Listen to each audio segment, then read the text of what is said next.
What's in my bag 2025? It has been a little while since I've done one of these videos, so I thought it'd be really good to update you guys and, maybe perhaps inspire your next gear purchase. There's a lot of changes since the last time I did a gear video, although there's been quite a few mainstays and regulars that have made it as well. I am going to do things a little bit differently in this video, and we're going to do a little bit of a multi-setup kind of video. So I'll have three different setups that I usually go through and have on a regular basis. And the first one is a kind of full-on style of setup with all of the things.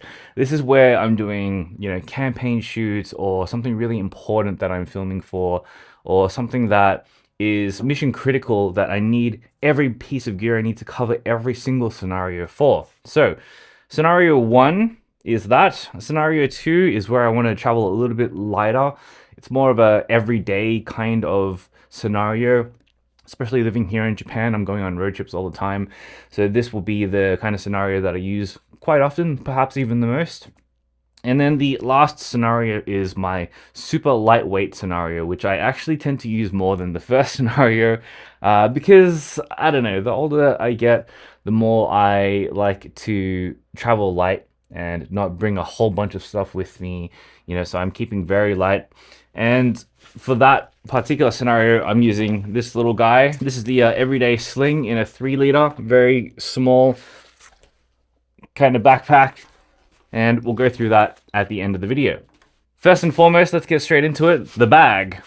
This is the Peak Design Everyday Backpack. It is a backpack I've had for many, many, many, many years.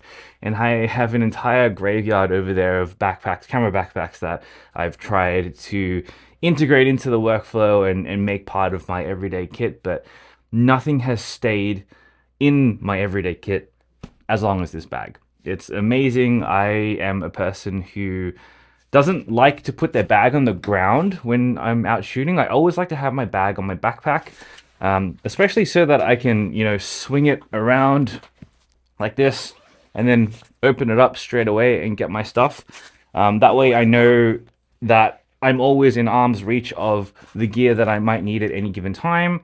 And especially when I'm traveling and stuff like that, especially in places that are a little bit more unsafe than other countries, it's nice to know that all of my gear is like on my back rather than on the floor when someone can, just pick it up and quickly run away with it. So the everyday backpack is the backpack of choice. All right, here's the first scenario that I might shoot for. I've kind of reduced things down quite a bit. In the past, I used to have like a 2-camera body kind of setup and, a full 2-body camera setup with the A7R5. I'm actually filming on the A7R Mark V right now, but I actually find that I don't bring it as often as I would bring this camera, which is the A7CR. Same sensor as the A7R5, still a fantastic sensor, but it's just so tiny. It's such a small body and it doesn't weigh a lot in comparison to the R5. So I tend to actually bring this a lot more with me. Of course, here I have the A1 Mark II, a new addition to the family and a replacement for the old A1 that I have. Most of the time, I'm actually not bringing this. I'm just bringing this. And that's because this camera does everything, whether that is video, photo, all of the different modes, all of the megapixels, all of the things that the crazy 4-axis flippy, screeny, tilty, flippy thingy. It has all of the things. And as a single camera setup, it is, in my opinion, like just absolutely unbeatable. Now, to add to this in the backpack, I've got the classic holy trinity of lenses.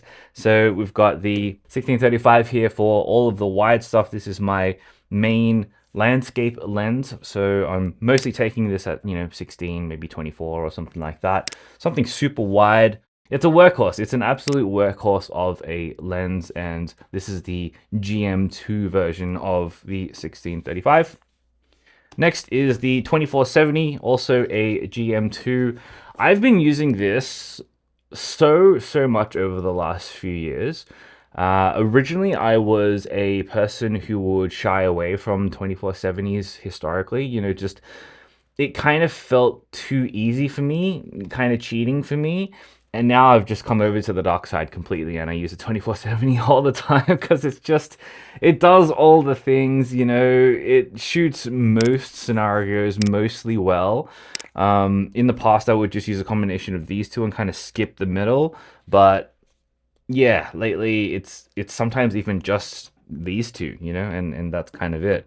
But yeah, really, really good lens, especially the dot two version. It is such a phenomenally sharp lens and does everything really, really well.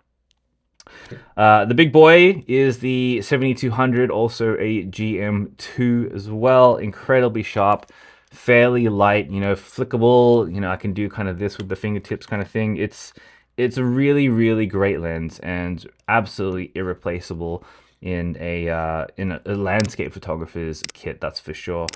But all of these three will get me through, from 16 to 200, and that covers me for 90% of the use cases that I'll ever have on a shoot. If I ever do need a little bit more extension on this, I actually have the 2x extender here. Comes in this little nice case. Looks like that, not very big. And that will get me up to 400. So if I do find some landscapes or some wildlife or nature that I want to shoot really, really far away, super handy as well and doesn't take up a lot of space. So while this is a one camera most of the time, sometimes two body kind of setup with three different lenses, you'll notice that I actually don't have any primes here. And I don't know, man, like recently, because I've been trying to bias towards a lighter kit, a lighter backpack, less things to carry, I've been bringing less and less primes with me over the years. I'll only ever bring a prime with me if I know that I need it for a very specific use case. So for example, I might bring this 14 GM f1.8 lens with me if I know that I'm going to take astro or a really wide landscape or something of that nature. And then I'll also take the 85mm GM2. This is a f1.4, and I will take this if I know that I'm doing specifically portraits, for example. Although I have found myself taking more portraits on the 24-70 than I have done with the 85 GM2. But yeah, very specific kind of use cases. I'll only kind of take primes if I know that I'm going to shoot those specific aperture f1.4 lenses to accentuate the subject or whatever the case may be. Recently, I've actually been subbing out this A7C for this guy, the highly contentious RX1R Mark III. Haters come at me. I know a lot of people are up in arms about this camera, but as you can see over there, I've had the two for a very long time. I love RX cameras, and I love this 3. This 3 is a fantastic little sidekick to all of this setup, and it makes it so that I only kind of need to pull out this setup if I know that I can't achieve it or achieve a particular result that I'm looking for with the RX. If I'm in a position where I need absolute stabilization for video, then of course I will use the A1 and the dynamic active stabilization. But if I'm just, casually shooting while I have all of this in the backpack, then, that's what I will use this for. It's a fantastic little camera. I can't recommend it enough, but it is extremely expensive. And if you can't afford it, then honestly, having a setup that is a little bit more versatile, especially when it comes to this camera, the A7CR or even the A7C2, that's probably a lot more value for money. Now, the second setup that I'll go through is something that I've been using for quite a while now, and especially if you know my work, you'll know that I use the RX100 a lot. This little pocket camera is an absolute beast, and even though it is only a 1-inch sensor, the image quality that comes out of this little thing is absolutely phenomenal. So it shoots a 24 to 200 focal range, and that makes it so versatile to just have as a single camera that does it all. Oftentimes people will be like, Pat, what's the best camera I should get? Or like, what's a fantastic beginner camera? Or what's the next camera I should get in my arsenal? This.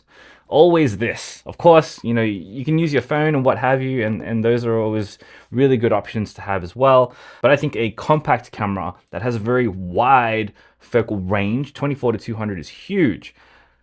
That will do everything for you. In terms of photos anyway. It does take decent enough video, that's for sure, but the stabilization on this thing, and because of the very small, form factor and super lightweight, means that you can't keep things very stable. It's quite difficult to stabilize. But if you're looking for quality, if you're, putting it on a tripod or something like that, then, the quality that comes out of this is really, really good for video as well. The rest of the setup for this number 2 setup is built around, again, versatility. So the reason that I choose A1 and A7R series of cameras is because of the megapixels. So what I do, typically I will have this combination on the body most of the time. So this is the A1 Mark II, this is the 1635 GM2, and the 1635 will give me the wide range that I need at the bottom end, and that's fantastic. But then when I need to, say, go into the middle ranges, like the 50, for example. So obviously this is the 7200, and this ends at 35. What if I want to shoot 50? Well, if I APS-C punch in with this camera or any of the R series cameras, I can get around that focal length, and it'll just punch in and crop in a little bit. I personally don't mind the crop in factor, especially on these cameras. In the R series of cameras, you're still getting 24 megapixels in a APS-C punch in anyway. And so that for me is completely fine. And it is a case of using the extra megapixels that you have to keep the versatility high, such that you don't need to bring in another whole entire lens to fit the middle right here. You just punch in with the A1. Fantastic. This combination is something that I've been using since, 2018, when I bought my first R series camera. I love the APS-C punch in. It is absolutely fantastic. Now, the other lens, of course, is the 7200. So we've got 1635, 7200. This will take all of the long compression shots, the things that I can't reach. Absolutely must-have go-to. I like to think of it as, the human eye sees at 35 to 50-ish millimeters, that kind of focal range. And so everything, all of those perspectives, and to a lesser degree now 24 millimeters, because, a lot of phone cameras shoot on that as well. So people are getting used to this like 24 to like 50-ish kind of focal length. And so in my opinion, if you want to take a little bit more interesting photos, give people focal ranges that they don't often see. So for this lens, it's anywhere between 24 down to 16, and for this, it's the entire thing, 70 to 200. It's not often that you get into a position where like you're looking in the real world, you're looking at a particular scene, and you see the compression that a 200 millimeter lens gives you. It's very, like, you have to kind of train yourself to even see the composition in your mind's eye, and then giving that as a experience for someone to view is a fantastic thing. I think it makes your images that much more interesting, because it's not a viewpoint, a composition that you normally see with your own eyes. So that's why I decided to choose these two particular lenses. And obviously they give me from 16 to 200 in terms of versatility. And then also, if I absolutely need the mid-range, I can use this as well. This tends to just fit in this little side pocket here, and so that's all I'm carrying. This is only a few kilograms worth of stuff, and it gets most of the job done. Alrighty, and as I mentioned at the very start of the video, there is a third scenario that I bring with me, which is a scenario where I am carrying very minimal setup. I am trying to be as lightweight as possible. I don't want a gigantic backpack with me. I just want to keep things light, keep things mobile, keep things nimble. And for that, I use this little guy. So this is the Peak Design everyday sling in a 3 liter, and it is small. So I have this, you know, on the back like that and swing it around when I need it. Super small footprint. I can put other things like, my wallet and my AirPods and fans and stuff if it's summer in the middle of Japan, right? And the setup is super simple. I just divide it into two like this. And so in this sling bag, we have the RX1R Mark III again, and then we have the RX100 again in the other side. And that's it, just two compartments. Very, very clean and simple setup. So how I use these is that I will walk around with this. I will use the APS-C, well, not APS-C anymore, but the punch-in functionality where it goes from 35 to 50 to 70 via punch-in. And for me, that 35 to 70 kind of range is great for everyday use. For most intents and purposes, it is a really good everyday range, right? And then if I need the reach, so this goes 24 to 200 again. So, if I need the absolute far ranges of the reach, I will use this. Or if I need something a little bit wider, I'll use the 24 on this as well. But you can see the footprint is like, that's the footprint. It's absolutely, it's tiny. It's so small, compact. This is why I love compact cameras, right? The image quality that you get out of these two cameras is absolutely fantastic, way more than 99% of people will ever need, and it is just so portable and so good to carry around with me.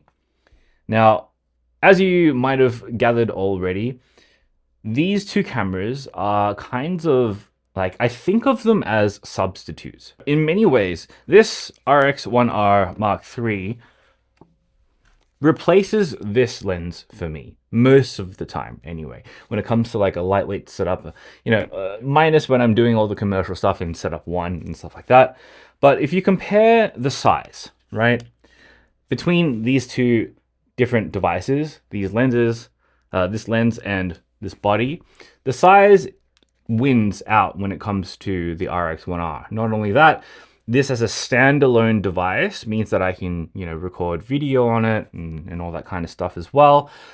Sure, this is not going to be as sharp as this. This GM lens is just incredibly, incredibly tack sharp.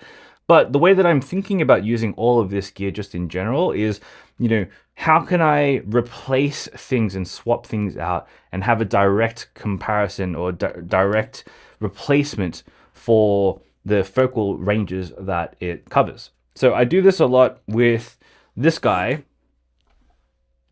and the 7200 as well. So I've been doing this for a long time, especially since I've been using, telephoto lenses and such. So what I will do is I will think about a scene and be like, okay, do I need a telephoto on this particular trip? And if the answer is yes, an absolute yes, then of course I will bring the big telephoto with me. However, if I'm uncertain and I just want to have that base covered anyway, I tend to just bring this because I know I can get 200 millimeters out of this camera, this tiny camera. And of course, again, the footprint is just insane, right? Like you could fit, I don't know, 4 of these in the same size as this. And this alone is heavier than this compact camera. So weight, size, everything. This is how I kind of think about the RX line in general. How does it replace different lenses for me when I'm doing different things and I'm going to different areas and traveling and stuff like that. That's just a little bit of an extra tidbit for you guys and in terms of the setup. All right, now to round out the video, these are a little bit of the bits and bobs that I carry around with me in my backpack, just kind of all of the time. Well, not technically in my backpack, but obviously the phone of choice. This is the iPhone 17 Pro Max. This thing here is the Polar Pro Slate 2. This is where I keep all of my SD cards when I'm on the go. I love it because it is like a hard aluminum shell. It's so bulletproof. And basically the top bit here is a little twisty function, and then you kind of pull it out, and it's got all of these like, you know, rubber seals on the side, so it's completely waterproof. And then it just kind of has all of the SD cards like that. Very cool. And you kind of just slot it in. It like has a very nice kind of soft landing vibe. Very, very cool. The audio of choice at the minute is the DJI Mic 3. I'm actually using that to record right now. Some of the stuff is in here. And then some cleaning spray. Zeiss, can never go wrong. Cleaning cloth, of course. I'm a huge fan, and have been a fan for many, many, many years, of the Peak Design leash. I have 2 of these, because if I am ever using you know, 2 bodies at once, I'll have both of these on at the same time, and I'll sling one over either shoulder or whatever. And you know, I love them because they're very thin, they're very discreet, not in your face. I have the fatter ones as well, but you know, I really, really, really like the leash. And then for the wrists, I have this Peak Design wrist cuff that I've had for many, many years as well. This kind of actually just hooks onto the side of my bag. So I have like some anchors and stuff like that. There we go. That hang on the side of the bag like that. And I just keep it on the bag at all times. And so I can always feel secure if I'm out like doing street photography or something like that, and I want to just use the wrist strap and I don't want to use the shoulder strap and stuff. That is very handy for me as well. I'll skip this just for the second, since we're talking about wrists. I bought this off, I can't remember where it was from, but it was from a very small leather maker seller from the UK or something like that. And basically they use the Peak Design end for the anchors, and then this guy like handcrafts these leather attachments that, you know, have this like nylon strap attached to it, and it just looks really, really nice. These are mostly for my RX cameras, and they just look and feel a little bit nicer than the Peak Design wrist strap, which is why I have them. And then finally, when I need them, which if I'm honest is not very often, if I ever need filters. So we have a mist one here as well, gold morphic, VND mist as well. This is the Polar Pro Peter McKinnon series of filters, and it has like these caps and stuff like that, which is super neat and super tidy to own.